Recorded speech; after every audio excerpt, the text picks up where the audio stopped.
Itu aku bener-bener ngedenger ada orang jalan turun naik tangga. Ini gimana ya, suaranya kayak pakai sendal cepit. Yang naik tangga gimana sih? Tap tap tap tap tap. Terus turun lagi, tap tap tap tap tap. Aku kira itu salah satu temanku yang berkepentingan lah gitu. Tapi pas aku lihat di jendela, itu orangnya kok nggak nyampe-nyampe.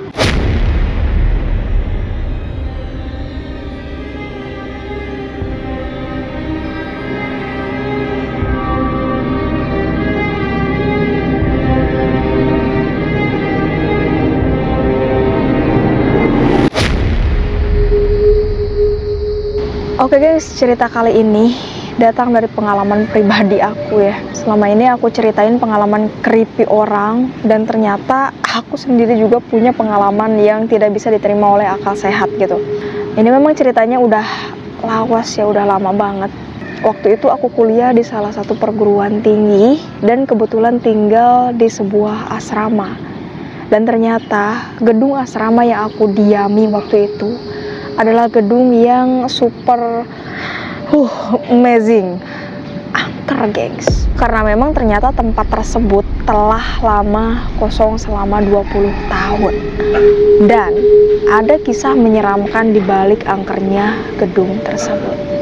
Oke, sebelum lanjut aku disclaimer dulu kalau semua nama dan tempat dalam kisah ini sudah aku samarkan guna untuk menghindari hal-hal yang tidak diinginkan. Dan aku mau mengingatkan dulu sejenak bahwa di musim kemarau ini semuanya serba menyusut, gengs. Termasuk beras dalam buyung kita ya, gengs.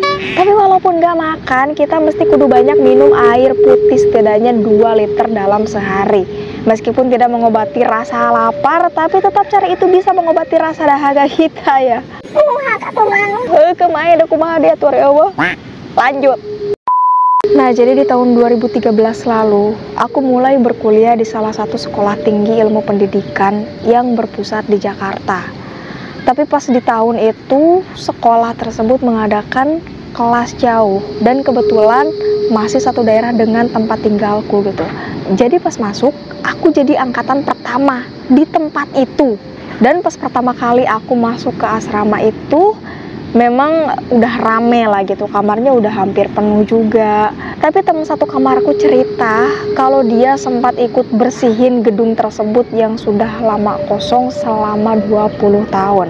Dan dia bilang saking udah lamanya gak dihuni orang, itu akar pohon udah menjalar masuk ke dalam gitu. Dan dia tebas-tebas sendiri dan dibersihin lah gitu. Dan kalau ditanya seram apa enggaknya, jawabannya serem banget, gengs. Nah, waktu itu aku sama sekali gak pernah terbesit ya kalau tempat itu angker. Jadi ya enjoy aja lah gitu. Di gedung asrama itu kan ada 2 lantai. Mahasiswa cowok itu ada di bawah, dan kalau yang cewek itu di lantai 2. Hari pertama, hari kedua itu aku belum ngalamin hal-hal aneh ya. Tiap malam itu memang dijadwalkan sama ibu asrama jam 9 udah pada tidur, harus udah di dalam kamarnya masing-masing gitu. Nah, dan di pas malam ketiga, sekira pukul 24 lebih 5 menit gitu ya, itu aku bener-bener ngedenger ada orang jalan turun naik tangga. Ini gimana ya, suaranya kayak pakai sendal cepit. Yang naik tangga gimana sih? Tap tap tap tap tap. Terus turun lagi, tap tap tap tap tap. Aku kira itu salah satu temanku yang berkepentingan lah gitu. Tapi pas aku lihat di jendela, itu orangnya kok nggak nyampe-nyampe. Suaranya turun nih, ngejauh tuh. Pas kedengarannya mau naik, kok nggak nyampe itu si orang, nggak ada, nggak nyampe atas gitu. Padahal itu suaranya deket banget gitu. Akhirnya malam itu aku sama sekali nggak ambil pusing lah, dan akhirnya tidur lagi gitu. Dan kejadian itu belum seberapa, gengs. Banyak pengalaman yang lebih ekstrim dari itu. Nah, waktu keesokan paginya, aku belum bilang bahwa semalam aku dengar ada yang naik turun tangga gitu. Karena kebetulan pagi-pagi kita harus pada kerja. Tapi nggak semua sih, ada sebagian yang punya kegiatan di asrama juga gitu.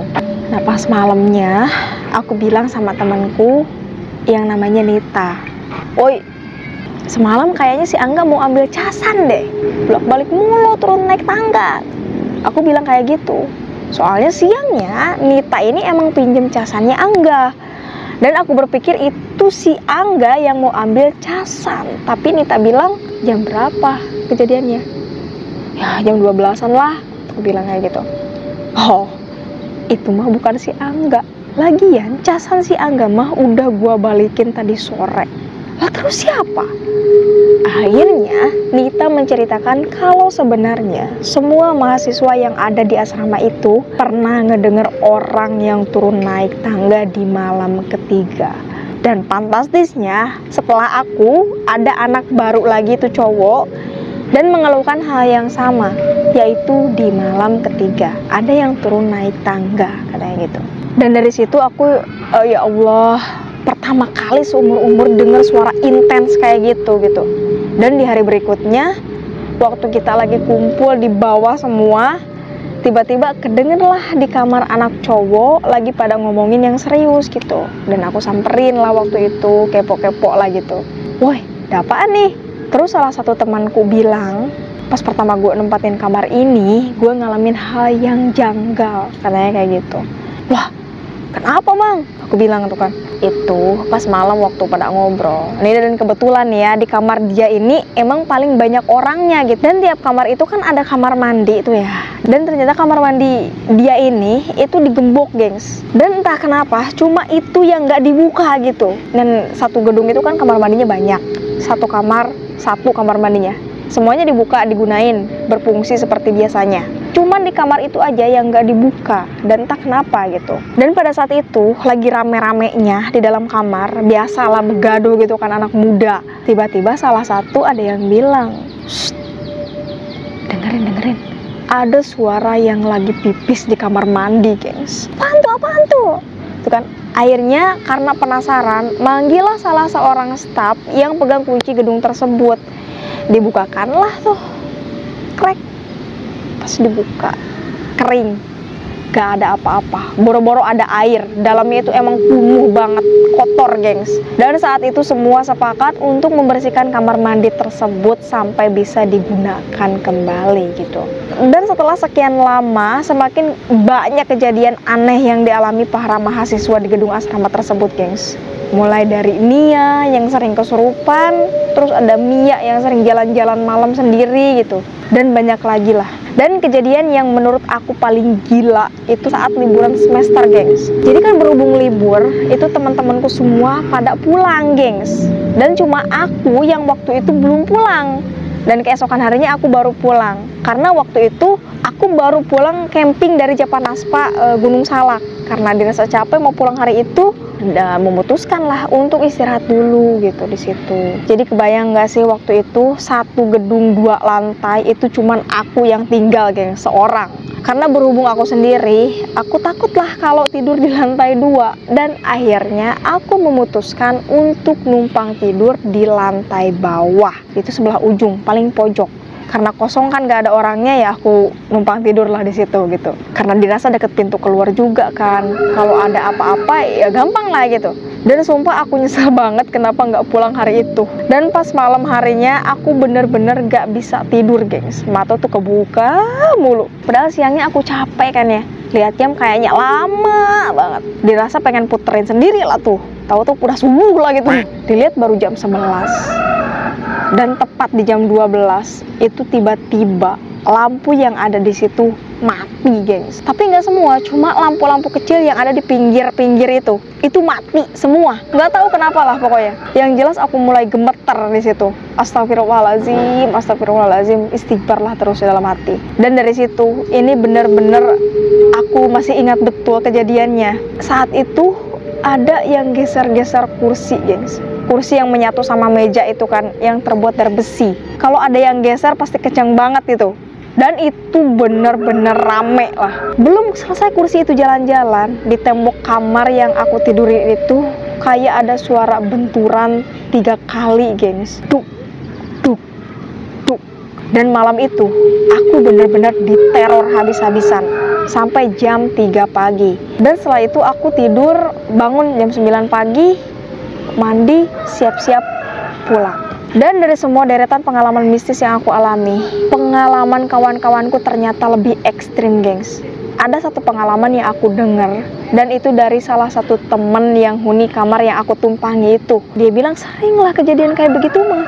Di dalam kamar mandi kadang suka ada cewek yang nangis sambil pukul-pukul pintu katanya gitu.